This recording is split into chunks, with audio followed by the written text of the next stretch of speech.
करो। और आपने पहले वो तीसरा सवाल रेड है ना वो कर लिया। देखो पहले वो तीसरा सवाल क्या मी छोड़ियो था पता चल जाओगे अभी इनमें एक कारण के, ठीक है। देखो इस सवाल का वहां अपन भाई दो रेखिक समीकरण युग्म दे रहे हैं, बताए दो था ना रेखिक समीकरण युग्म कन कब है, बोलो कन कब है, कन कब है रेखिक समीकरण युग्म, दिए गए समीकरण के चरों की घात कितनी होनी चाहिए +1, ठीक है। तो ये रेखिक समीकरण युग्म दिखे था ना, नंबर दे वो 1 नंबर और ये लो 2 नंबर। अपन कह रखियो है कि प्रतिस्थापन विधि से हल करो। हल करने का मतलब हुआ है x और y का मान ज्ञात करो। x और y का मान ज्ञात करने से पहले यानी आप सरल करना पहले समीकरण देख के यहाँ बतास कहा जो 3.1 में थे काम लियो हो के इस समीकरण युग्म का किसा हल आएगा, कितना हल आएगा, ग्राफ बनेगा तो की तरीके को ग्राफ बनेगा पहचान करनी सीखी ने। बी के लिए अपन क्या करना पड़े, दिए गए समीकरण युग्म के गुणाकों का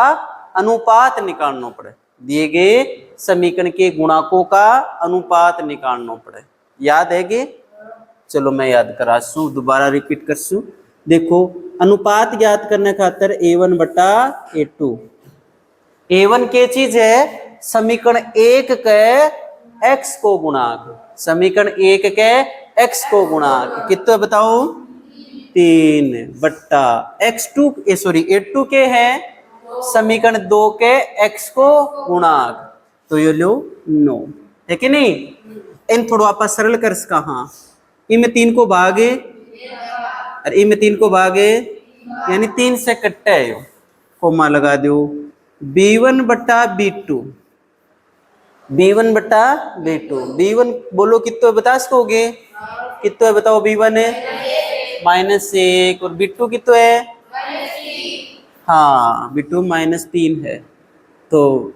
b1 कितना है -1 और b2 कितना है -3, ठीक है। भी ओ b1 के y के गुणा में हुए बिन b1 बोल रहे, पहले समीकरण के y के गुणा में बिन b1 बोल रहे और दूसरे समीकरण के y के गुणा में बिन बोले b2, समझ में आ गई बिट्टू। तो ये देखो माइनस माइनस भाग करते वक्त की जैसी प्लस तो कितना होगा बताओ बटे 1/3, ठीक है। अब C1 बट्टा C2 को अनुपात निकाल लो, C1 के है पहले समीकरण को अचर पद और C2 के दूसरे समीकरण को अचर पद, पहले समीकरण को अचर पद कितना है 3 और दूसरे समीकरण को अचर पद कितना है 9, इन आप काट के थोड़ा छोटा कर सका, इनमें 3 को भाग दियो जदे एक बार, इनमें 3 को भाग दियो जदे यानी इन सरल कर लियो आप थोड़ा और सरल कर लियो, ठीक है। तो एक चीज देखो थे a1 बट्टा a2 को मान कितना आयो, जितो सरल हो उसके भी तो सरल कर लेना चाहिए, ठीक है। और b1 बट्टा b2 को मान कितना आयो 1/3 और c1 बट्टा c2 को मान कितना आयो। एक बात ध्यान रखियो ये अनुपात ज्ञात करो जब के चीज को, ये जो अचर पद है ने दोनों समीकरण का अचर पद या तो होना चाहिए आरएचएस में, दोनों का दोनों का होना चाहिए आरएचएस साइड में, या दोनों का दोनों के उनसे साइड में होना चाहिए एलएचएस में। ऐसा नहीं होना चाहिए कि एक नंबर समीकरण को तो एलएचएस गयो कटे सॉरी आरएचएस सॉरी अचर पद है, एक नंबर समीकरण को अचर पद है वो कौन सी साइड में एलएचएस में, और 2 नंबर समीकरण को अचर पद है वो मान लो राइट साइड में, तो सवाल का उत्तर गलत आ जाएगा। मेन बात की ध्यान रखने था ने कि ये दोनों अचर पद है ने दोनों समीकरण का या तो कौन सा होना कौन सी साइड में होना चाहिए राइट साइड में या होना चाहिए लेफ्ट साइड में, यानी कि एक तो के लेफ्ट साइड में दूसरों के राइट साइड में, जद गलत हो जाओ, ठीक है। अरे बात समझ में, तो तीनों अनुपात क्या है ही बराबर है ही, तो यहाँ a1 अपॉन a2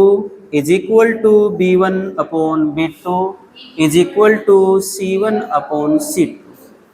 तीनों अनुपात बराबर आवे। जब निकाय के हुए बताओ शाबाश, निकाय के हुए संपाती, यानी सारा समान है, सारा समान है, सारा समान है, बीच से के निकल गए देखो सम, समान में सम अर्थात संपाती में भी सम, याद हो जैसे निकाय संपाती, संपाती हुआ जो कितना हल में बता सकोगे, अनेक हल। हल कितना सी, अनेक हल। अनेक हल को मतलब कि बड़ा सारा है ना, तो बड़ा सारा कया निकलेगा। अब बड़ा सारा इतना सारा कया निकलेगा आप बताओ को निकले ने, जद के करसा कोई भी था एक समीकरण लेना है, समीकरण एक जिया एक से एक बोलो के है 3x माइनस वाई बराबर कितना 3, ठीक है, अर्थ कोई दिक्कत को नहीं। अच्छा जिया की स्वतंत्र चर रखो, अरे स्वतंत्र चर के रख रहे होते जिया माइनस वाई रख लिया, तो इनन के बच्चों 3 ये प्लस का 3x RHS में आया तो माइनस का 3x, कोई दिक्कत कौन है। अब देखो माइनस का y है, इन आप प्लस को करना क्या करना पड़े है बताओ, पूरे समीकरण क्या गुणा कर देगा माइनस से, तो वो माइनस माइनस गुणा करते वक्त क्या जैसी प्लस, और यो देखो यो माइनस को पहले यूं गुणा कर दिया, वो माइनस माइनस गुणा करते वक्त क्या जैसी प्लस, और यो देखो 3 है ना वो प्लस को है, अरे इन आप माइनस से गुणा करा के जैसे भाई अपन ध्यान है कि कोई भी पद ने अगर आप माइनस से गुणा करांगा तो भी का चिन्ह बदल जाए पूरा का पूरा, जो प्लस है वो माइनस हो जाए, जो माइनस है वो क्या हो जाए प्लस। वो देखो माइनस को तो क्या कर दियो ने प्लस को, और यो प्लस को क्या कर दियो देखो माइनस को, और यो माइनस को क्या कर दियो प्लस को, ठीक है। y बराबर 3x माइनस 3 में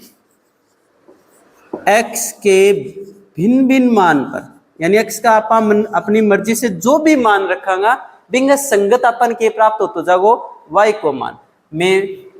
x के भिन्न भिन्न मान पर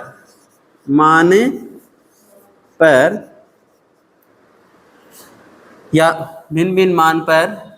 x के संगत y के भिन्न भिन्न मान प्राप्त होंगे, भिन्न भिन्न मान प्राप्त होंगे।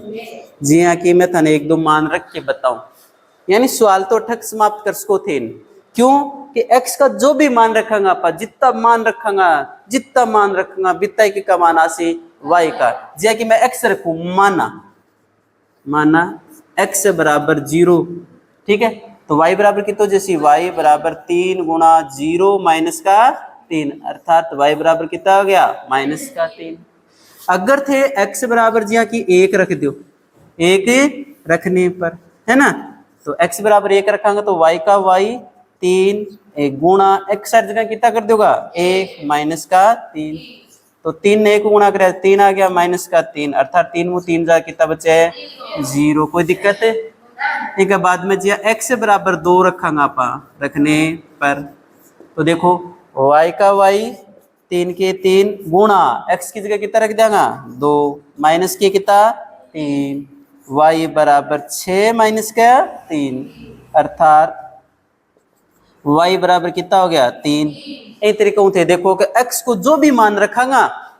तो किन को माना जैसे y को माना जैसे, तो बोलो आप x बराबर 0 रखियो जब भी मान आयो y को, x बराबर 1 रखियो जब भी y को मान आयो, x बराबर आप 2 रखियो तो भी y को मान आयो, तो x बराबर आप 3 रखांगा 4 रखांगा 5 रखांगा 6 रखांगा, x को मान जू रखता जाऊंगा बिया बिया की को मान प्राप्त हो तो जाओ y को मान प्राप्त हो जाओ। तो बोलो बताओ कितना हल है,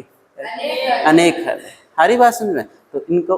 अपन इतो ही लिख के छोड़ना है कि भाई देखो y बराबर 3x है, यानी कोई भी एक चर हट रख लो, ठीक है, वो तो स्वतंत्र चर सदाई करता आया होते, बिम लिख दो कि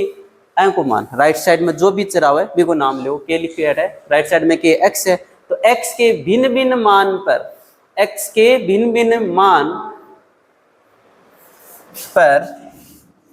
x के संगत y के भिन्न भिन्न मान प्राप्त हुए, ठीक है। तो देख लो थे x को मान आप 0 रखियो तो y को मान 3 आयो, 1 रखियो तो 0 आ गयो, 2 रखियो तो कितना आ गयो 3 आ गयो, और रखोगा तो और माना जैसे। आ रही बात समझ में, इस सवाल अपन इतो ही करना है क्योंकि ये प्रतिस्थापन विधि से पहले हो है कौन, ठीक है। जिया की थी और सवाल करया समझा जाओ, पहले सवाल पूरा कंप्लीट, सारा पार्ट कंप्लीट, ठीक है। तो कल मैं केवल समीकरण बनाना बताऊंगा, सरल थाने करना है, ठीक है। चलो।